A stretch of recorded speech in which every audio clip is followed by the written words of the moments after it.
It's probably no secret to Chronicle viewers that your humble reporter enjoys breakfast at a classic New England diner, and I find it almost impossible to pass by an authentic country store. But there is another regional icon that is high on my appreciation list: the classic New England barn. These humble yet dignified structures come in an infinite variety, some filled with animals, of course, others left to waste away, though traces of their past can sometimes surface unexpectedly. Thank God Almighty, we are free at last. Then there are those barns enjoying a second life and new popularity for celebration. You may now kiss the bride. Feasting, even the occasional blowout sale. Sounds like a good excuse for a road trip to me. You know, poke around and see what sorts of stories are hidden behind those old barn doors. So buckle up, we're headed off on a barn voyage. This is Chronicle on WCVB Channel 5. First rule of road trips: you're going nowhere without fuel. That's why our first stop on this barn voyage is finding breakfast.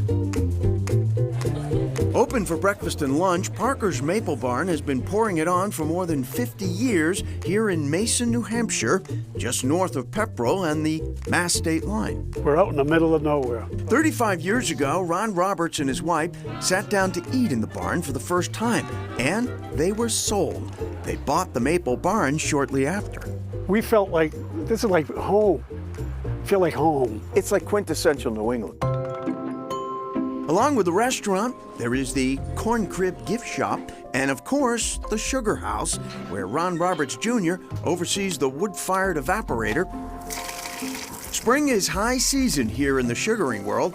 The clear-running sap boiled down to amber gold. So Ron, obviously maple is the star here, but the barn figures pretty prominently in what you do here, right? Talk to how central the barn is. That's what brings people here. They love barns. People love barns.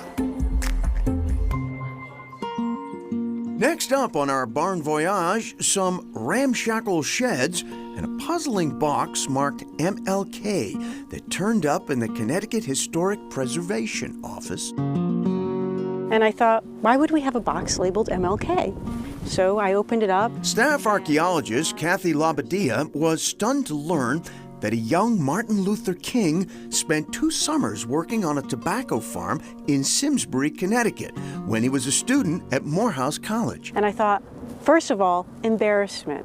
I'm a historian. I live in Connecticut. I grew up in Connecticut. I don't know this story. This is an amazing story, and I didn't know it.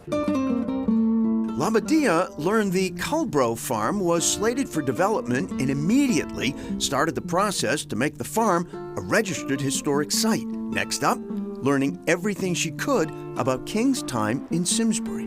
Little did Labadia know at the time, but much of the research had already been done for her by a group of local teenagers. It had always been a myth that MLK was in town and a legend.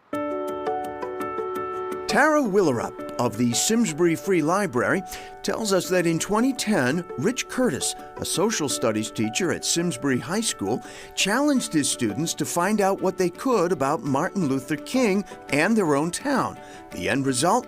Summers of Freedom, a student-made documentary. Martin Luther King Jr. spent the summers of 1944 and 1947 working on a tobacco farm in Simsbury, Connecticut.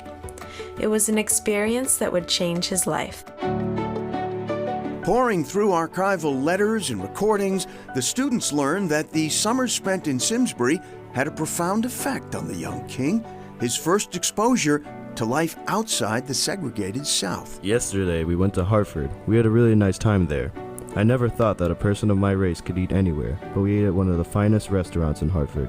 In fact, on his application to seminary school, King cites his time in Simsbury as a turning point in his life. The decision came about in the summer of 1944, when I felt an inescapable urge to serve society.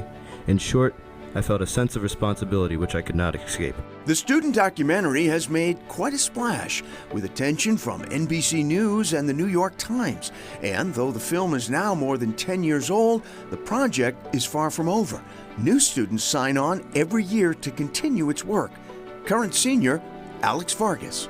I myself just recently recruited my little sister, who's a freshman, but it's definitely like a generational tradition almost that is passed down mostly among friends. I personally didn't want the message to die out. Incredible work by those students, and we'll have more on the current efforts to preserve the old tobacco farm in Simsbury coming up a little later in the show. You may have noticed that memorial in front of the Simsbury Library in our last shot. More on that and the busy Simsbury High School students behind it as well.